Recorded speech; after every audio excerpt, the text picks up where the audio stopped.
Ma'am. Welcome to the presentation on Social History of England. Renaissance and its impact on England is today's topic. What is the relevance of Social History of England to a student of English literature? Reading English literature, as you know, literature can be defined as the mirror of the society, mirror of the life. It holds a mirror to the society and life. When you read a writer's reading, definitely it will have an impact upon the society, the period in which he was writing. Religious, social, cultural and all the other factors, political factors will have a definite impact upon the writing. So it is very essential for us to learn the social history of England. To begin with, the word Renaissance means a rebirth, a revival, something which comes back to life again.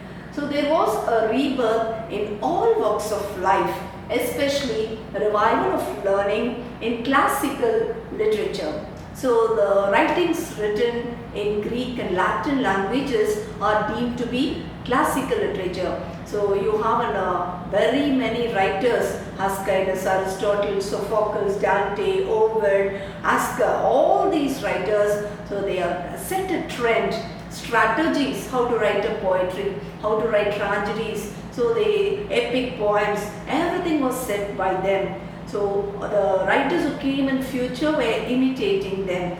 So after their period, there was a dormancy, but during this Renaissance, that is from 14th century to 17th century, there was a revival and an excess of liking to learn the literature, classical literature of Greek and Latin. And it was a period of spirit of inquiry. People were filled with inquisitiveness. So they were not ready to accept anything without a question. Questioning attitude was evolving in them. No matter whether it is teachings, superstitions or the customs of the past, so they started questioning and checking the validity and authenticity of the teachings rendered. So it was a period when a spirit of freedom and thought and action prevailed among the people. In all, it was a social, political and religious ideas of existing among the people, and all the clergymen and all the other sectors of the people were revolutionized,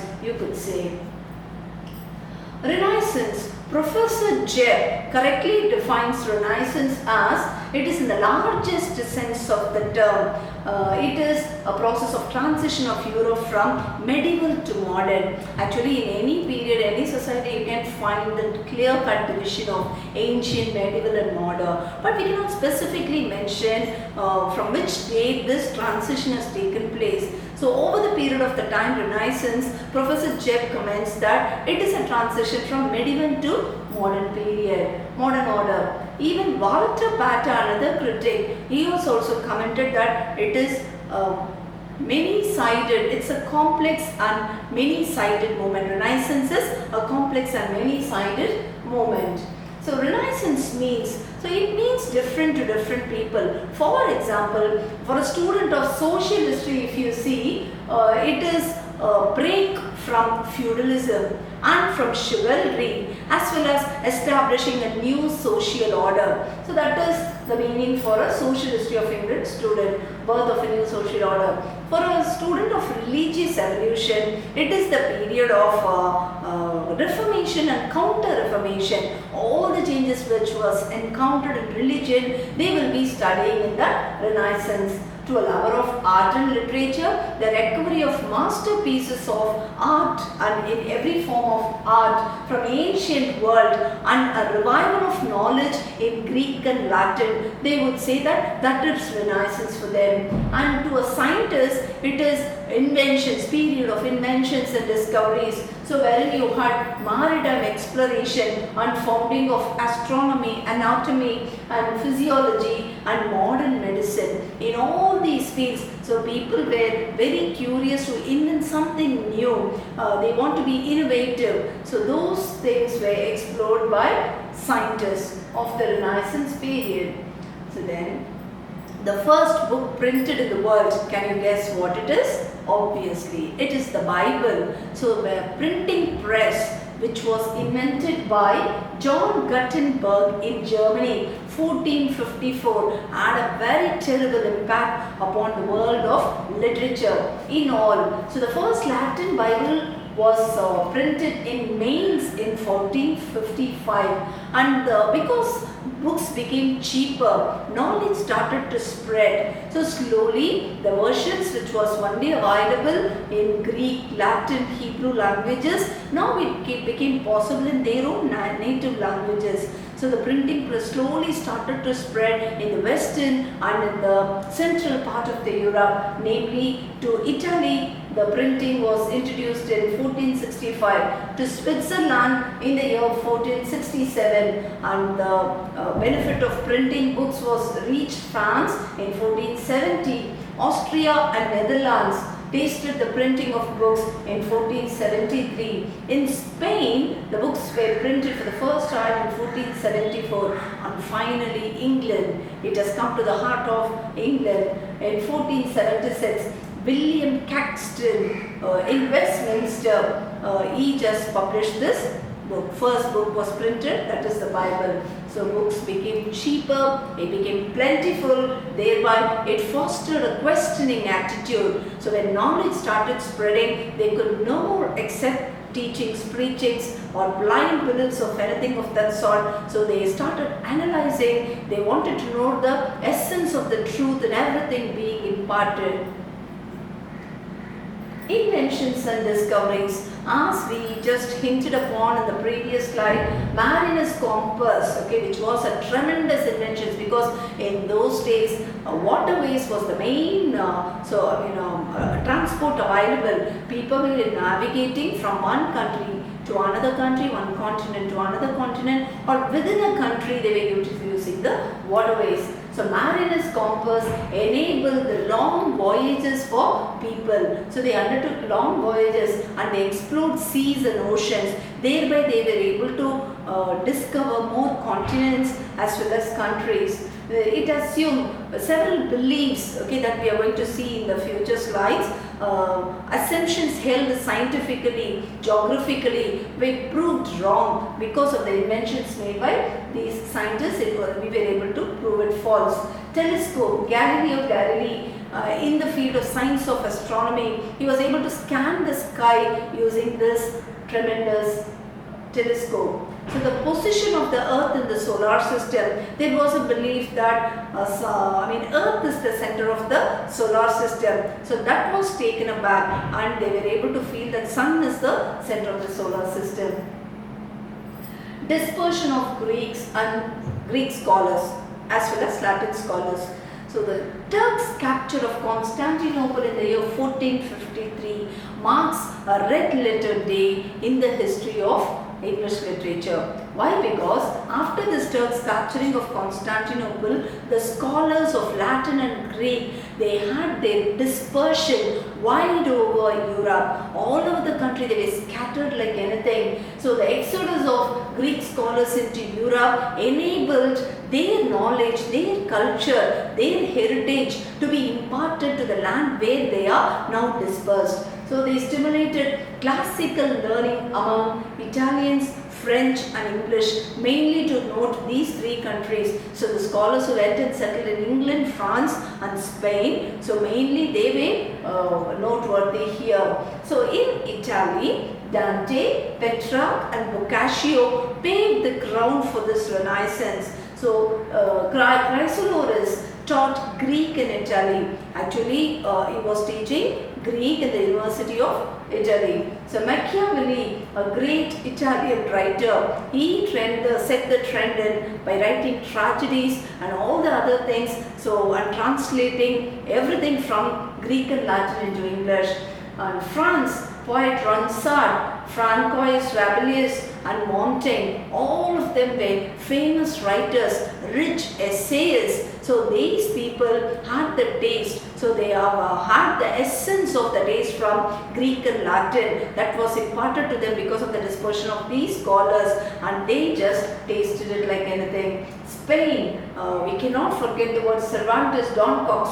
So this is a burlesque okay, exaggerated comedy. So all these things was possible for us. So we were reading and enjoying. It's because of the dispersion of the scholars owing to the Turks' capture of Constantinople. Renaissance in England. As the scholars spread to different parts of Europe, it also reached England. So in England, Chaucer, Geoffrey Chaucer, father of English literature, heralded Renaissance. So he was the pioneer to begin with. So before him and all, very rarely we had works which is remaining like Beowulf and so on. And from his period, notably, very remarkable works have been recorded. The best one being, we can't forget that, Chaucer's Canterbury Tales. So, three Oxford friends, Thomas Lincoln, William Grocyn and Hugh Latimer, they were very close friends, and together they have contributed the literary achievement to the glory of literature. St. Paul's Grammar School, the first grammar school, was established by John Colet in England. So John Colet, when he established the school, the prime motive was to teach Latin grammar and Greek grammar. So it was John Lilly who was the first headmaster of the school to set the grammar textbook there, and which was followed for the years to come for a very long period of time. Slowly the grammar schools where Greek and Latin was taught became the fascination for the people. It started growing in leaps and bounds. 63 new schools were founded in the reign of Henry VIII, and slowly in the next two rulers it started like 15 and 19, and finally during the reign of Elizabeth I it became 138 grammar schools. All the people who went and engaged there, so they got the thorough knowledge of Greek and Latin literature.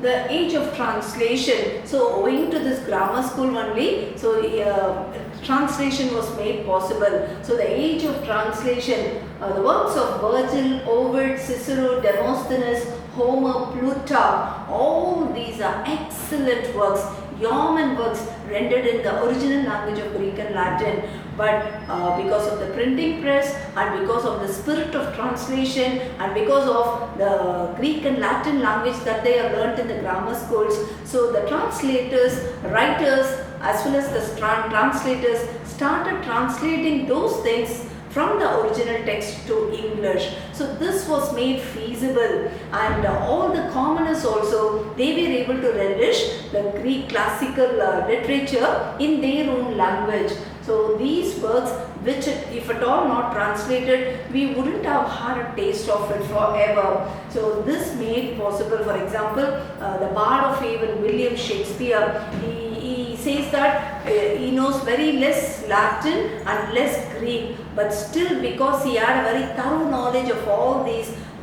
translated works of Greek and Latin, he was able to quote everything in his play. Of all the 37 plays, definitely some or other in every chapter you could find the references to Greek and Latin. This was made possible mainly because of the translated works. Hats off to the translators of the period. So he became familiar with the classical mythology mainly because of the translation. So literary masterpieces, many translated works became fascination for the people. Thomas More's Utopia. Utopia is a Latin word which means nowhere. Nowhere. In Greek it means nowhere. In 1516 this was written by Thomas More and it was translated into English within a few years.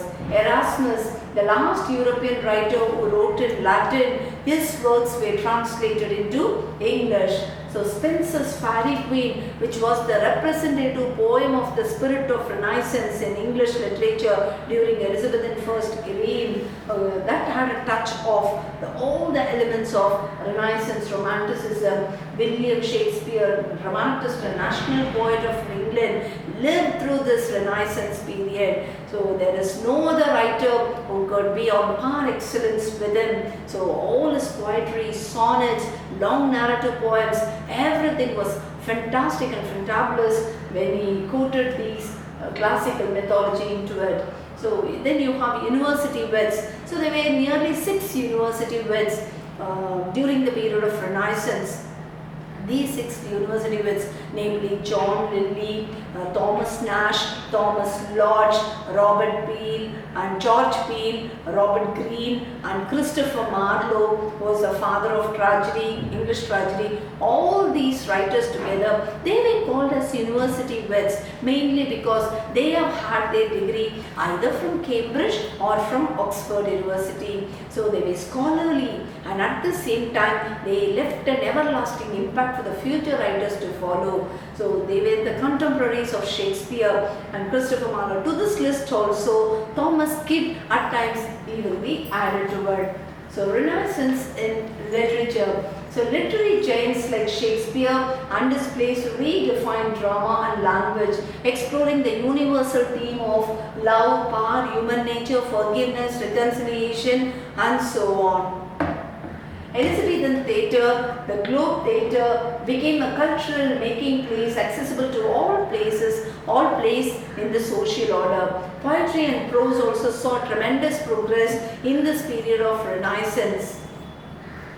Innovation in prose, poetry and Edmund Spenser and prose writers like Francis Bacon all had impact upon them. So Renaissance in education, in the Middle Ages, there were just two schemes of education. One devised only for the clergyman, another devised for the knight.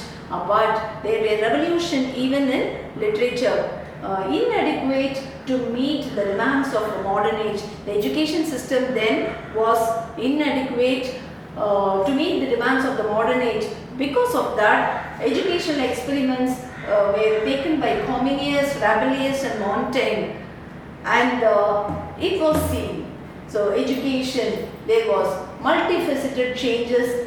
People, because of the invention of compass, they were able to find out new continents, new sea routes, so to expand their business as well as to innovate new countries. So revised theories, as I told you, Ptolemy's theory was replaced. Sun is the center of the solar system was established mainly in the period of Renaissance. So the Renaissance in religion, they encountered Reformation and Counter-Reformation. Martin Luther King with 95 points in Gutenberg Church established thereby Protestantism came into existence opposing the Catholics. So Renaissance in arts, so Michelangelo and Raphael, Leonardo da Vinci, all these people laid their impression there in art, poetry and sculpture. Renaissance in architect. So the Gothic form of towers were replaced by pillars, arch as well as the domes. Finally, in society and culture also, in everyday life, in education and learning and social changes, everywhere Renaissance had a terrible impact that it was a transition from the medieval to modern age. Summing up Renaissance in England had an impact because of the entire capture of Turks. And the Renaissance, a flourishing art, thought and exploration, rediscovering the golden age of classical literature, unveiling the spirit of transformation, transformative era. So it has brought the people to a new world. With this we come to the end of the presentation.